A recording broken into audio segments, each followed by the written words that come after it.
ஹரி ஓம். ஜெய் சீதாராம். ராதே கிருஷ்ணா.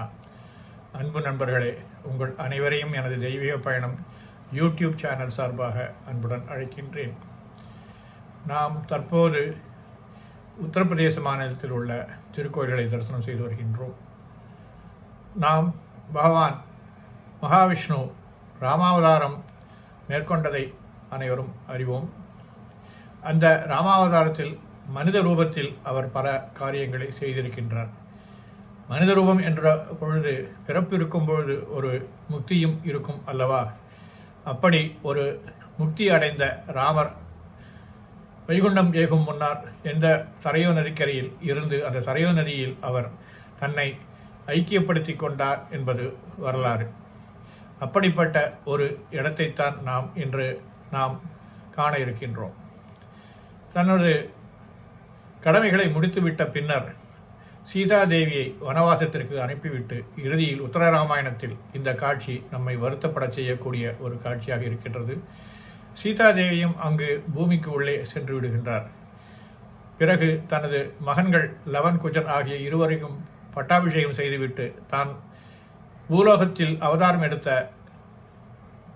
காரியத்தை முடித்துக்கொண்டு வைகுண்டம் திரும்ப எண்ணுகின்ற நேரத்தில் அவர் ஒரு நாள் தனது அரண்மனையில் இருக்கும் பொழுது காலதேவன் அங்கே அவரை சந்திக்க வருகின்றார்.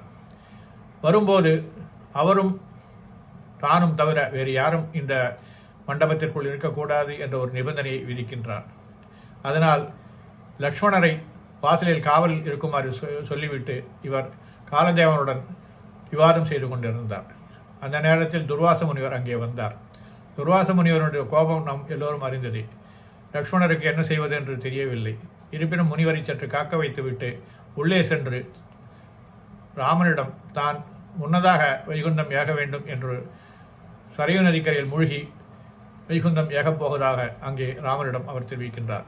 துர்வாசருடைய சாபத்திலிருந்து தப்புவதற்காக அவ்வாறே நிகழ்கின்றது. இவர் முன்னதாக ஏன் எழுந்தெழுதினார் என்பதற்கு என்ன காரணம் என்றால், ஆதிசேஷனுடைய அவதாரமாக இருக்கக்கூடிய லக்ஷ்மணர் முன்னதாக வைகுண்டத்தில் சென்று ஆதிசேஷனாக படித்து கொண்டால் அங்கே மகாவிஷ்ணு வந்து வைகுண்டத்தில் தன்னை ஆட்கொள்ள முடியும் என்கின்ற ஒரு காரணத்தை அவர் செய்கின்றார்.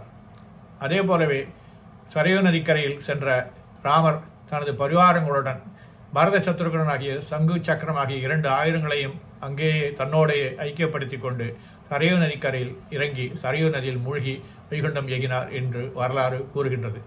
அப்படிப்பட்ட இடம்தான் இந்த குப்தார் காட் என்று சொல்லப்படுகின்றது. இது அயோத்தியாவுக்கு அருகே உள்ள ஃபைசாபாத் என்கின்ற நகரில் அமைந்திருக்கின்றது. இதனை சுற்றி மலைகளும் ஆறுகளும் இருக்கின்றன. இந்த குப்தார் காட்டில் ராஜா மந்திர் என்கின்ற ஒரு இடம் இருக்கின்றது. விஷ்ணு கோயில், நரசிங்க பகவான் கோயில் ஆகியவை, அனுமார் கோயில் ஆகியவை இங்கே இருக்கின்றன. நாம் இப்போது அந்த இடத்தினை நாம் பார்க்கலாம். நன்றி, வணக்கம். भजरे मानस श्रीरघुवीरं भजरे मानस श्रीरघुवीरं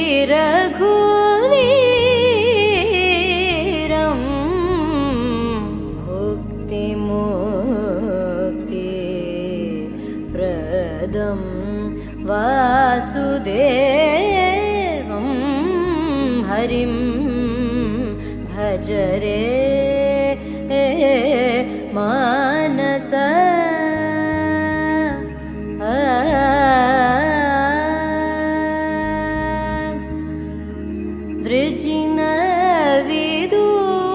वृजिनविदूरं विश्वाधारं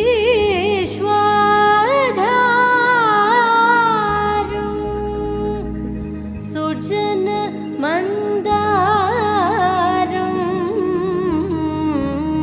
सुन्दराकारं भजरे मानस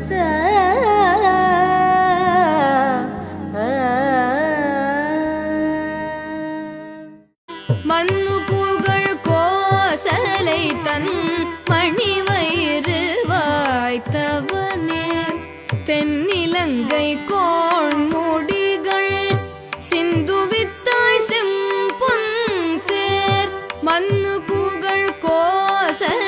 தன் மணிவயிறு வாய்த்தவனே தென்னிலங்கை கோள் முடிகள் சிந்துவித்தாய் செம்பொன் சேர் கண்ணினன் மாமதில் பூடே சூழ்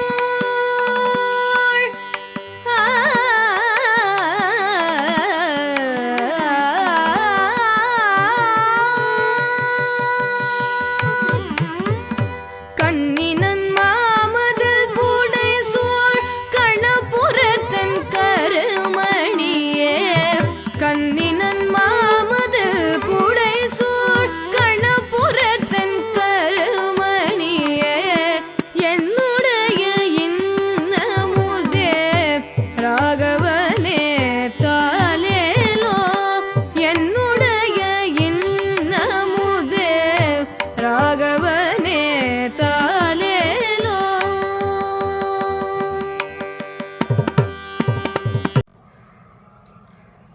இத்திருக்கோயில் தரிசனம் செய்த உங்கள் ஆன்மீக நண்பர்கள் அனைவருக்கும் எனது நன்றி. மீண்டும் ஒரு புதிய தரிசனத்தில் தங்களை காண விழைகின்றேன்.